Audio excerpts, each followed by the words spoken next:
Welcome to the Bible's Greatest Mysteries. I'm Derek Gilbert. I'm Sharon Gilbert, and you know, we love bringing this program to you, and you guys have asked that we would bring it back. So that's why it's been resurrected, and that's why we are doing it on the app and on YouTube only. Yes. Unless, of course, we put it in our Substack account. We're probably going to do that as well. Did you know we've got a Substack account? Keep forgetting to mention that, yes. I know. gilberthouse.substack.com. We've given it the title of one of our books, Giants, Gods, and Dragons. We could have called it Gilbert House Ministries, but honestly, I thought the title might bring in some people kind of curious about things like, giants and dragons, and expose them to some biblical answers to the existence of those mysterious and fantastical creatures, because there are biblical answers for those mysterious and fantastical creatures. Well, there are, just as there are answers for questions like, where was Sodom?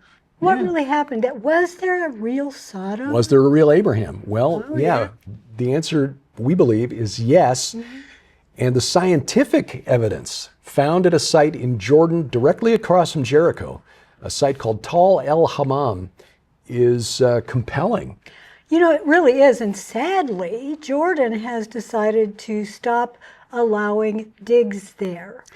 Yeah, they are looking to turn it into a park, which is fine. I mean, Jordan... means we could visit eventually. That would be wonderful. Jordan needs the revenue, quite frankly. Jordan doesn't have much in the way of natural resources. Not much. Certainly doesn't have much in the way of water. When you go to Jordan to visit, you will not find free water at the restaurants. But this location was overlooked, as Dr. Collins says and notes in his book, Discovering the City of Sodom, that it was overlooked for many, many years because the hill is so large that archaeologists just assumed it couldn't possibly be a tell or a tall in Arabic, which is the name you give to the ruins of a city when a city was destroyed. And that's a very seismically active area. So when you build with mud brick and you get a big earthquake, all right, you got to level the place and then start building again. And so at Megiddo, for example, there are 28 levels. Oh, yeah. And so you get a hill on which the last level of the city was built. Tall el-Hammam is so big that they assumed it was a natural formation. But when Dr. Collins had to examine, he looked at the area because he needed to find another place to dig. And when you read in the book of Genesis that Abraham and Lot, when they were trying to figure out how to split their herds because their herdsmen were fighting with each other, Lot looked up, meaning he looked to the east. This was from the site of Bethel. Yeah. And he saw the well-watered plain, the southern end of the Jordan River Valley before it empties into the Dead Sea. Well, he said, there's a really big hill over there.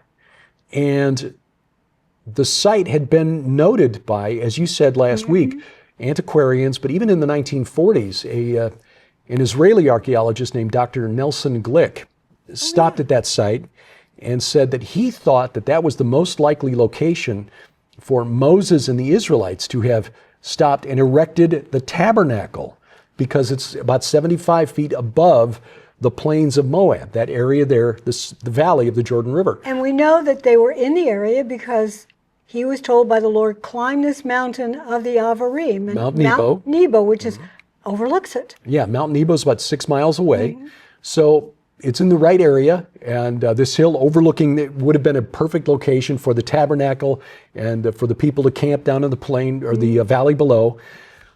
Dr. Philip Sylvia, who's the director of scientific analysis for the dig that Dr. Collins was doing for 15 years, well, more than 15 years before the government of Jordan said, that's it, you're done. Yeah.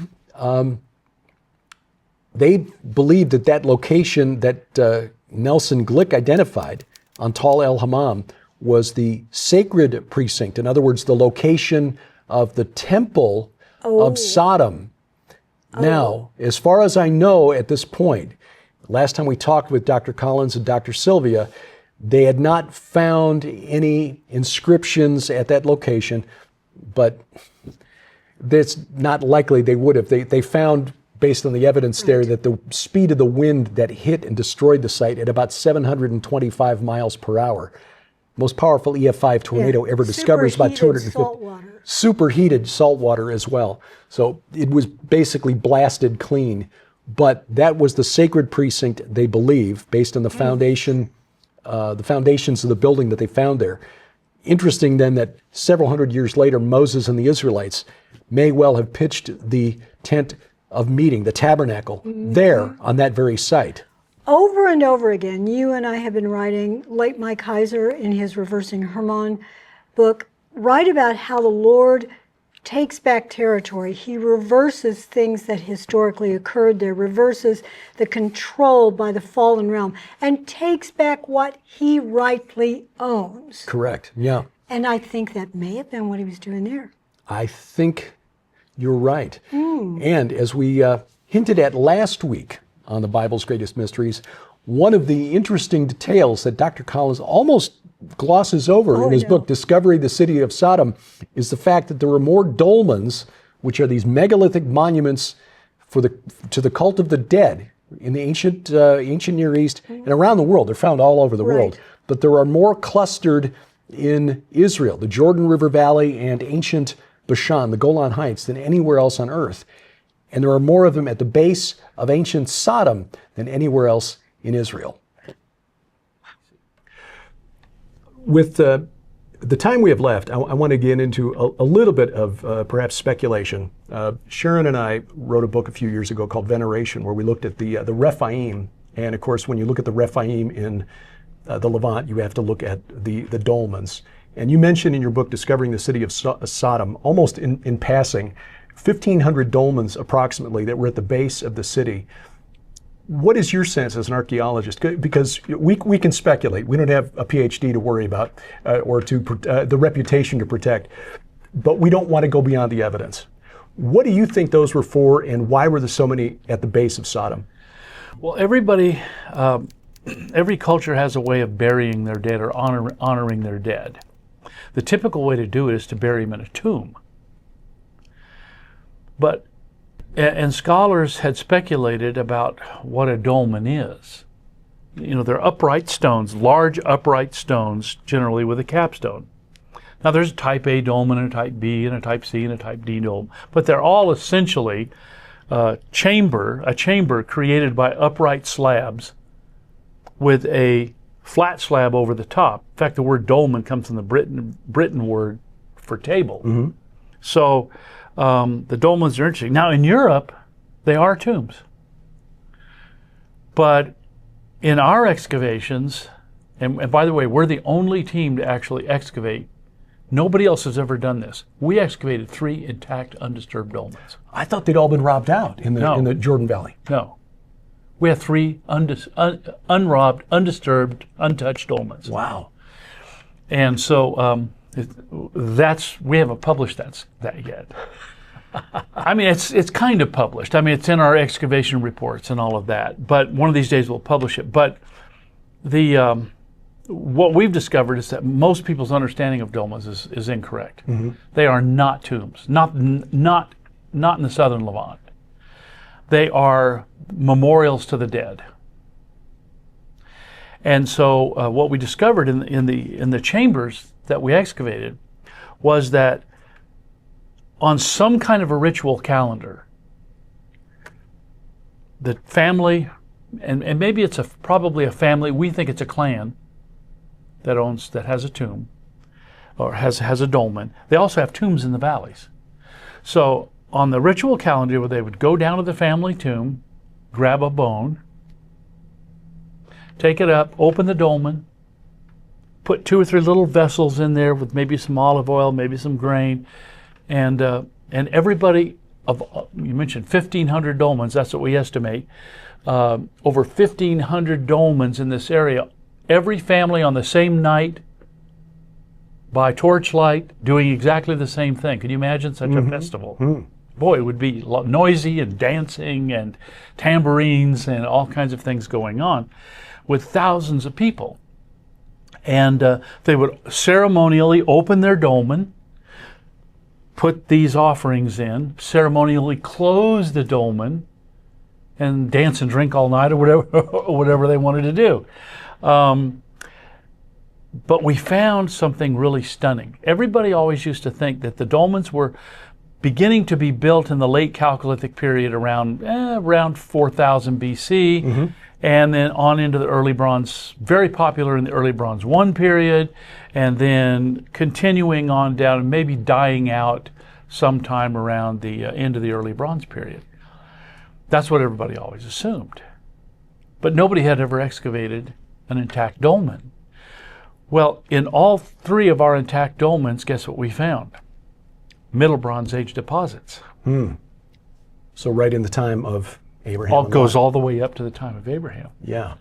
So that just, it kind of blew our minds, because we didn't see that coming. And in fact, we had two dolmens in which we found very specific complete Middle Bronze Age vessels. In the other one, in the big dolmen, and it was really on the large scale, it had about 32 intact vessels in it and a whole lot of broken vessels, because you can imagine if you open and close this vessel ceremonially, eventually this dolmen, eventually it's going to get so full of vessels. What do? Well, it was obvious what they did. They did this. We pushed them to the back. They just pushed everything like this and made room for what the next thing is. And we actually found a large stone receptacle, with kind of rectangular down the hill, in which there was all kinds of junk from the dolmens thrown in. So it's kind of like, if you have to empty your dolmen and start all over because there's too much stuff in it, take it down and throw it in that, and keep the space for next year. But Gary and I were in the lab, and I don't know why, but we had taken out a box of the contents of this large dolmen. Now, all the whole pottery is still in Jordan, but some of the smaller stuff, the broken pieces, were there.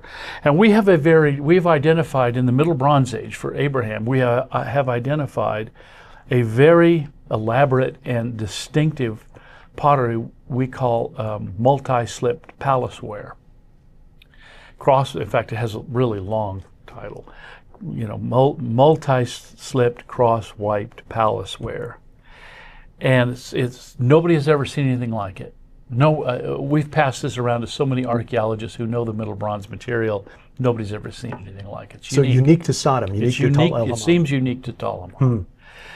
And so it's very easy to recognize it. And we're just looking at this box of pottery, of bags of stuff that came from the dolmen, broken stuff that came from the dolmen. And in one of the bags, we opened it up and go, whoa, this is palaceware. This is Middle Bronze palaceware. It's in the dolmen chamber. So now, whether that was a whole vessel at one point, or whether they just took a broken piece as a gesture and took it up and deposited it. But now every chamber that we looked at has a connection to the Middle Bronze Age. Wow. Now to me, that's really exciting. Ethnographically or anthropologically, it's really exciting, because here we can track the religious concept or idea of use of a dolmen, continuous, same people, same family, same ethnic group, probably same language, same religion, over about 2,500 years, nonstop. From the beginning of the Chalcolithic, around 4000 BC, down to its destruction. Yeah. That's... Well, at the end of the Chalcolithic. So, so around from 4000 BC down to about 1700 BC, you have this, the religion is the same. That is astonishing. Yeah, it really is. Because the scale of time, that's like from Nebuchadnezzar destroying the temple to us having this conversation. No, exactly right. Wow. That was... could this be the reason, the connection to the cult of the dead, that God destroyed the city of Sodom? Well, in the Bible, we're told that they worshipped the Lord of the opening. Now, that to you and Baal Peor, right. Baal Peor, we believe that means that he controlled access to the underworld. That's a very powerful position. Also, if they were trying to gain access to the underworld, what were they really trying to do? Because the Lord said, we have to go down and stop this. Yeah. The only other time we see him do that is the flood of Noah and Babel. He says, we have to go down and stop this. What if they were trying to bring back the old ones, not only at Babel, but also at Sodom? That's a really interesting point. You know, I think most of us have been taught, based on the way the word Sodom has become a byword. A byword, yeah, for a certain lifestyle.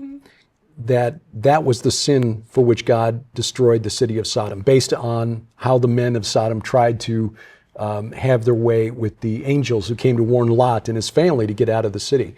However, Psalm 106, verse 28, makes it clear that that's not why. It was because the Israelites were eating sacrifices offered to the dead. Yes, and those dead may have included the daddies of the demons. Oh, yes. From before the flood. Right. Shemyaza and all of those who descended upon Mount Hermon and took human wives. You know, our good friend Carl Gallups once said something, and I'm paraphrasing. You know, if that was the sin that got Sodom destroyed, then he owes Sodom. He owes America. He owes Sodom an apology. He owes Sodom an apology because of what's going on, not just in America, all over the world. Seems like since that big event in 2020, that things have just gone crazy towards paganism. Yeah, yeah. We're living in a post-Christian society, but it's not moving towards the Star Trek, atheistic, all of that religious superstition is now past us kind of world. No, it's returning to the old bloody world of the pagans before Mount Sinai. It is. And so that is why trying to sound the alarm here, and it could be that this is one of the reasons that God again called an end to what was going on at Sodom, trying to reconnect with the spirits that were responsible for that type of religion. Well, we will continue our conversation with Dr. Stephen Collins in just a moment on the Bible's Greatest Mysteries. In the days of old, giants walked the earth. Scripture tells how David defeated Goliath, how angels served the Creator,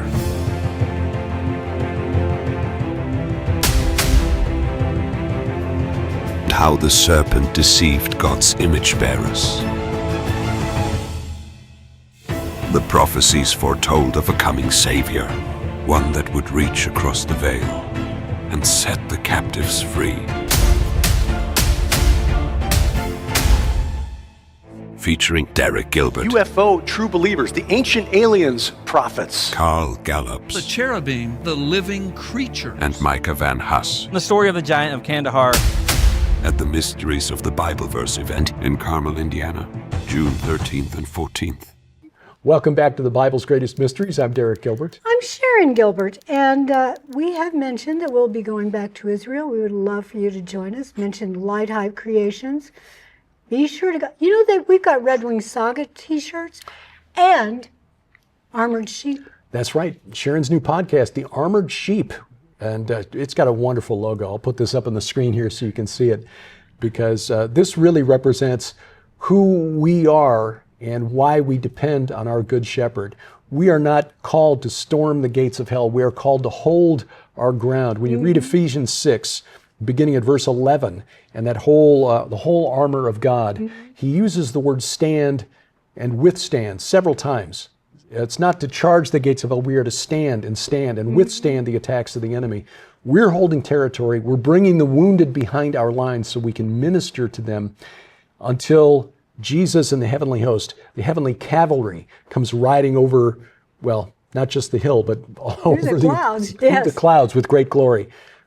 And so you can find that as well. Get your Armored Sheep mug, cap, t-shirt, whatever. And as we've told you before, our good friend Kenny C., a Christian music teacher, musician, teaching students, uses the proceeds to purchase instruments for students who cannot afford them. And that is how you are helping to support the gift of music from a Christian teacher to students who are learning to use their gifts to praise the Lord. Amen. So, well, Tal el-Hammam, why is this site across from Jericho considered to be the location of Sodom? Dr. Stephen Collins, author of the book Discovering the City of Sodom, has answers. Just the few minutes we've got left, because we know that for some reason we've got children who enjoy this show, parents and grandparents whose kids like watching a couple of old people talk about science. God bless you. What would you say to kids thinking about archaeology and how cool it is? What would you encourage them to study or do? How would they go about becoming an archaeologist? Let me back into it from the other end. I have had so many people come to us over the years and say, I want to get into an archaeology degree program. I want to study archaeology and become an archaeologist. And what they tell us is, I'm an engineer. I've had a whole career as an engineer. I've had a career as a doctor or whatever else. And they say, but when I was a kid, when I was in third grade, I wanted to be an archaeologist. And my parents talked me out of it. They said, why don't you study something that you can actually make some money doing? And then later on, if you still want to do that, make yourself a nest egg. And if you later want to do that, then do it. But archaeology doesn't pay. And I always tell them, well, be glad you listened to your parents. Because our archaeology is not something, in fact, every archaeologist that I know that works in the field, we have to fundraise to do it. I mean, nobody's just giving us money to go do it. That's a pretty rare thing. And so fundraising is always difficult, or you got to have a day job, teach in a university, teach history. And a lot of the guys that I know that do archaeology teach theology, or they teach biblical studies in a seminary, or they teach history at a university. But there are very few of us actually get to teach archaeology. And so, and even some of the big schools, some of the seminaries are shutting down their archaeology programs. They really don't see the significance of it. They don't see the value of it, especially in terms of biblical studies. Wow. Which is really sad. Yes. Because I think archaeology is the cutting edge of demonstrating the historical accuracy of the Bible and the historical value of the biblical texts. So I would say to anybody wanting to come up, if you come from a wealthy family, great, do it. But otherwise, along with becoming an archaeologist, do some fundraising and grant writing training. Yeah. But, really. Yeah. Because if you decide that you want to do all of this study, which is going to be expensive anyway, then you're going to go, and if you want to go and do archaeology, you've got to have the money to do it. Maybe that's the thing for churches out there who are excited about the discoveries that are coming out of Tal el-Hammam, but also Shiloh and the work at Joshua's altar here recently, Mount Ebal. Maybe this is a mission field for churches to sponsor students who want to go into this field. Before we close, how can people support your work in the archaeology programs at Veritas International and Trinity Southwest? Well, it's pretty easy. You can go to digsodom.com. I could say talalhammam.com, but nobody can spell it. So we also have digsodom.com. Takes you to our website. You can link up to making a donation from there. I would also say that people can get on our email newsletter list, and they can do that really easy by just simply text the phrase, all one word, dig Sodom. Just no caps, just DIGSODOM. Dig Sodom, and text that on your phone to the number 22828. Brilliant. So dial 22828, hit text, put Dig Sodom in there, send it. It'll give you an instruction to put your email address in there, and then from that time forward, you'll be getting our updates. And from that update, there are all the links to like the excavation, becoming an excavation volunteer, donating to the excavation by a number of means. So that's the way to do Yeah, it. and you can volunteer on the dig site at Tal el-Hammam, be part of discovering ancient Sodom, and find out more. Sharon and I are here because we're on the mailing list, and we really appreciate your work and your time today, Dr. Collins. Thank you so very much for having me. Enjoyed it.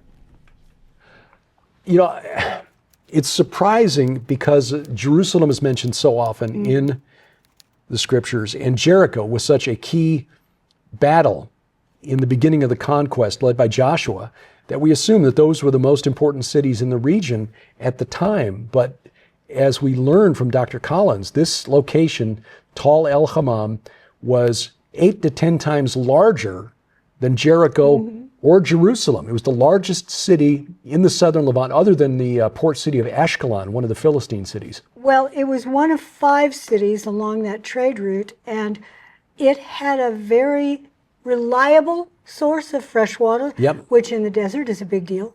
And as we know, Lot looked over there and said, hey, look at that well-watered plain. Right. And that's why he moved there from Bethel.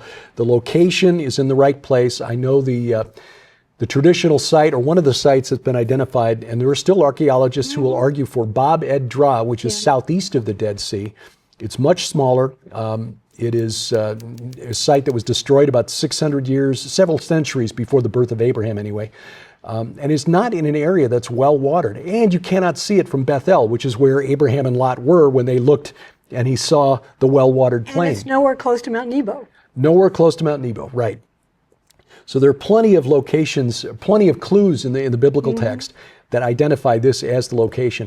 What I found fascinating, and we've learned this in conversations with Dr. Collins and Dr. Sylvia, his director of scientific analysis, that the ceramics that they found there, and you can read many of these reports at their website, digsodom.com. I think they're still examining. Oh, they are. Yeah, they've still got they've got years worth of academic papers ahead of them just from the digs that they've done, even though they won't be there digging in the near future. They've got plenty of stuff to publish. But they identify the style, both of the ceramics and of the architecture, based on the foundation outlines of the city walls, appears to be Minoan. I know, you and I both went, huh, when he said that. Yeah, Minoan. Wait a minute now. That was like what, the Theseus and the Minoan. What is the bull? The bull. I'll think of it in a minute. The labyrinth underneath. The labyrinth. Yes. So that whole story. The Minotaur. The whole story about I don't think it was Theseus went into it. Right. But yes, it was the wife of the king, and she, she fell in love with a white bull. A white bull, yes. Yeah. And so the Minotaur was born. Right. That's the tale. But I think spiritually speaking, yes, that's what that story is trying to describe. Yes. So I think there's a lot of weirdness there. But the Minoan culture, you and I have talked about how it might be connected to the Levant through the Amorites. Yeah, and the Hurrians. There is a scholar out there, and I need to read some of his papers. Again, we read the academic papers, so you don't have to. Yeah. Who argues, he's published a book recently, but he argues that the linear, was linear A, the Minoan script called linear A, which most scholars still say has been undeciphered. Well, he says he's deciphered it, and it is Hurrian in the language. Now, the Hurrians are the Horites of the Bible. They're mentioned a few places. The kings of the East, in fact, who came from, Kedorlaomer and his allies who came from Elam and Mesopotamia to do battle. Those passages that we just skip over most of the time. Yeah, it's like, okay, boring. Genesis chapter 14, the War of 9 Kings. They came to do battle against the kings of Sodom, Gomorrah, their 3 allies. You had 4 kings from the east, 5 kings from the cities of the plain. Lot was captured along with the captives from Sodom, and Abraham and his 300 men had to go chase him down in the north near Dan. I'd love to see a movie on that. Oh, yeah, it would be awesome. Was it 5 of the kings got stuck in a tar pit or something? That was a different battle. Oh, okay. The battle was fought by Abraham and his fighting commandos in the north of what is now Israel. This is back when you're in your 80s and 90s. You still have enough energy to. Yeah. It was the Horites were one of the groups that these kings had to fight before they made a circle of the Dead Sea. They fought the Amalekites, the Amorites, the Horites, the Hurrians in the vicinity of Mount Sinai. The Hurrians were much more important in biblical history than we realize. I go into that in the second coming of Saturn. But the Hurrians were from the north of Mesopotamia, and we can trace their origins back archaeologically, because they had a unique style of pottery, to the plain of Ararat, below the mountains where Noah's Ark came to rest.